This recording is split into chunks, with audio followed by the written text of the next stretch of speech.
Do you love non-league and lower league saves? Then look no further than this video for all the tips in order to be successful in the lower leagues. And if you want to turn into a non-league Pep Guardiola, Jose Mourinho, Sam Allardyce, whichever manager you love, then don't forget to like this video and subscribe to the channel because I can help you do that. The first tip is to always look at your squad once you've picked your team. And for this example, I'm going to be using, I've never been to Scunthorpe, I'm crazy with the kicks, don't call me John Claude, to quote a very famous song. Now, it's very easy. All you do is go general info, make sure it's ticked here, and have a look at the players that you've got currently at the club in order to do the next tip, which will be to build your tactics. So we take a look at some of the players. We know we've got Cal Roberts, Connor Smith, Butterfield, Jason Law, Fitzsimmons. They're going to be our top ballers in this division. And you've got wingers, attacking midfield players, deep line playmakers, and a complete wing back. Now take notes on whatever you want. Google Sheets, Google Docs, pen and paper, mental notes, pictures, whatever you want. Look through all the players, but make sure you take the right amount of notes to make sure you know your squad inside and out. Our next tip is to build your tactics, and I do have a how to build your tactics video that will appear above your head right here if you want to look at this more in depth. So I'm going to run through this quickly. As you can see, you can either build one or download one from FM Scout, places like that. Look at people's TikTok, wherever you get your tactics from. Or you can build your own. If you want to build your own, look out for these thumbs up. That means your assistant manager believes that you can play these positions. Just click choose formation, and then just tick the one that the assistant manager picks and click confirm. Then you just go through all the player roles that your players have got using a quick pick just to make sure everyone's playing in their best position for the tactic that you have chosen. Once you have set about your tactics, the next thing you need to do is get your staff in. And I never will preach this enough. Getting staff in and having the best staff in the division you're in will push you forward and will make your team the best team in the league. If you haven't got the right staff, you're not going to get the right performances on the pitch as well. So you want to take a look at what you can have. So in here, you want to get head of youth development because we don't have one, another coach, and etc, etc. Take a look, make sure you filled out all the slots in the coaching staff, recruitment staff, medical staff, and then have a look at how you compare to the league. So straight off the bat, Scunthorpe have got some of the best coaching staff, some of the best recruitment team and medical team in the division. But you want to aim for all of these being the best. So replace the staff that are not good enough. And don't forget to be ruthless with those staff. Don't get attached to names of staff or former players. Get the best you can and make sure you're the best in the league. Once you've got your staff in, the next thing that I always do is to set up my scouts and make sure that I am scouting the players that I need to find to push us up through the leagues. And how you do this is you click on scouting on the left hand side. It will bring you to a screen like this, and you want to create recruitment focuses. So you want to highlight and pinpoint the weak points in your team and make recruitment focuses for those positions for the tactic that you're playing currently or plan to play in the future. And this will help here because this will help push your team forward. You've identified your weak spots. Like I said, when you're looking for your squad, make those mental notes, but also make notes on players that are not good enough and positions that you feel weak in, because this is where you can go out and get your players. And my next tips is going to be purely about transfers. My top tip for managing in lower divisions is to never pay money for any players until you reach sort of the second division of that league. That's the only thing to do. Make sure you're getting players that have been released by clubs at the end of the season, especially big teams that are in bigger leagues that have good academies. So if you're Scunthorpe, you want to be looking at Championship, Premier League teams that are releasing young ballers that you can get in on a free. And then you want to look at clubs that are in League 1, League 2 that are going to release some experienced players that you could have for a season or two and build that squad together.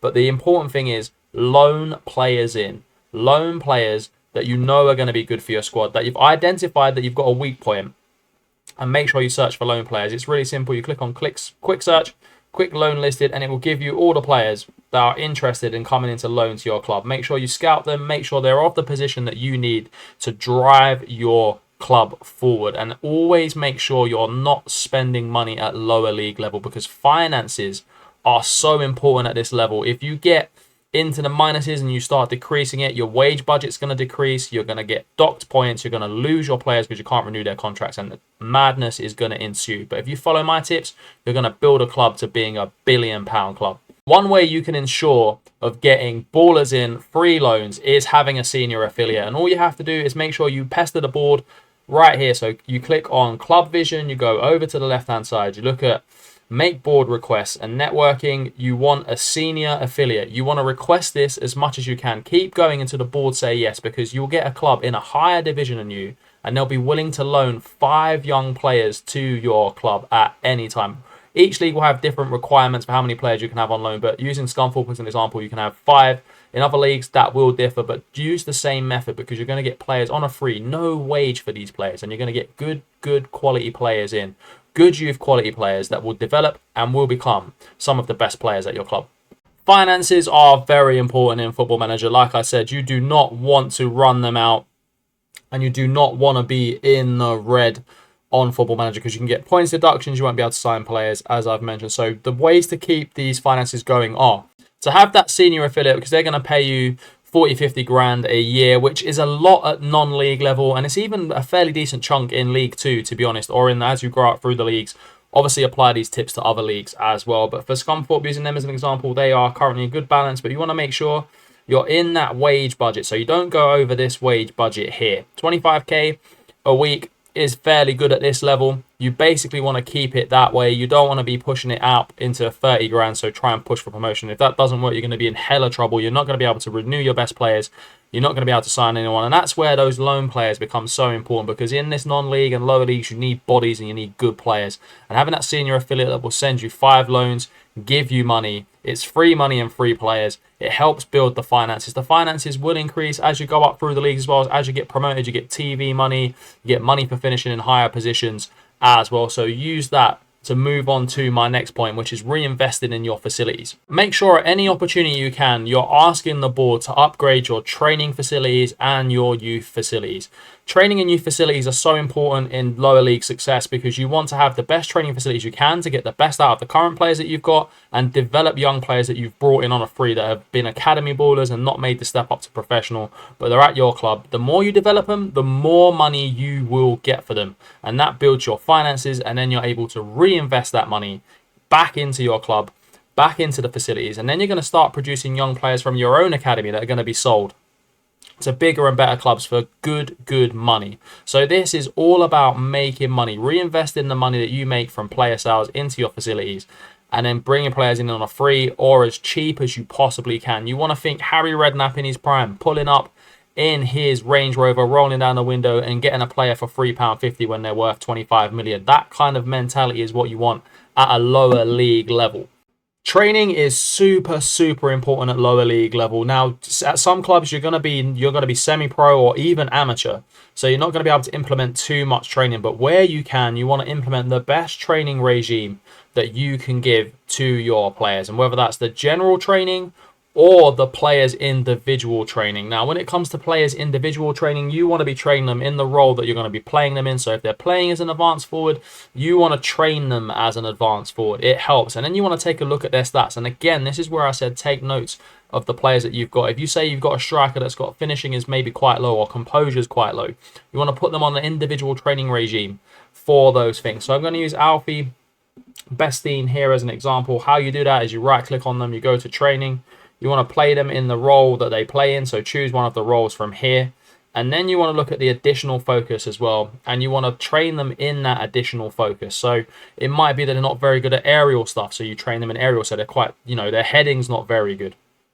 They might be lacking a little bit in the passing department, and you want to play great passing possession football, so you need to train them on passing. The examples go on and on and on, but this is where knowing your squad, knowing your players, using your notes will help you perfect the players at your club. My penultimate tip is to use the squad planner. It is a function in the game that I don't see people using as they should, and it's not spoken about as often as it should be. It is a great tool that's been in the game now for a couple of seasons, and you should be using it, and you should be using it effectively.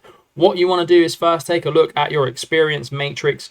You want to have basically a nice balance between emerging peak, experience. Developmental players are great as well, but where you want some more experienced players in this section here. If we're taking a deep look at Scunthorpe, they've got a lot of players in their peak, which is excellent, and they've got a lot of emerging players coming through as well. What I would say is you probably want 2 to 3 experienced lads in there to help with the dressing room. They might be your club captain. They've got experience in winning titles. They've got experience at this level. You want players that are going to be around for a couple of seasons that you can put into mentoring groups to mentor your developmental and emerging players, to give them the right things to know in terms of their traits, their personality types, all that kind of stuff. You basically want to build a well-rounded club that you can be very, very proud of. And using the squad planner experience matrix, that's one part of it. The second part is you look at the reports.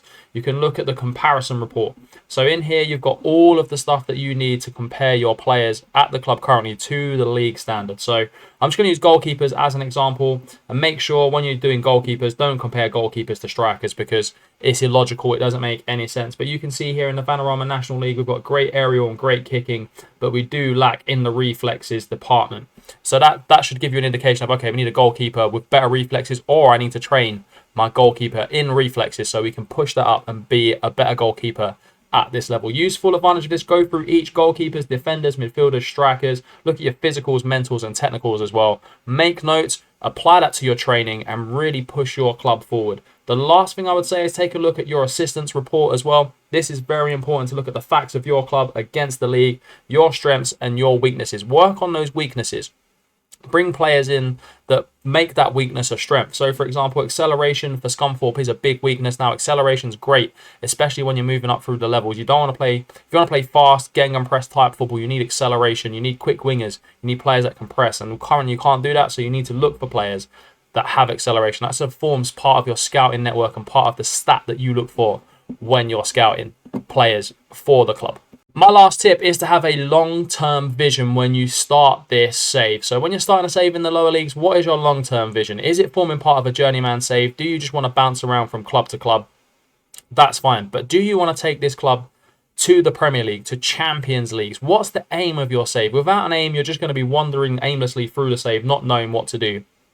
Set yourself out right at the start of the save. Okay, my ambition is to take Scunthorpe to the Premier League and win the Champions League. And then once you achieve that, that's your save done. Or if it's to be the biggest and best club in England, then that's also your aim. But make sure you set it, write it down, stick to it, and finish off your save. And if you love Football Manager content, don't forget to subscribe to the channel, and I'll see you on the next video.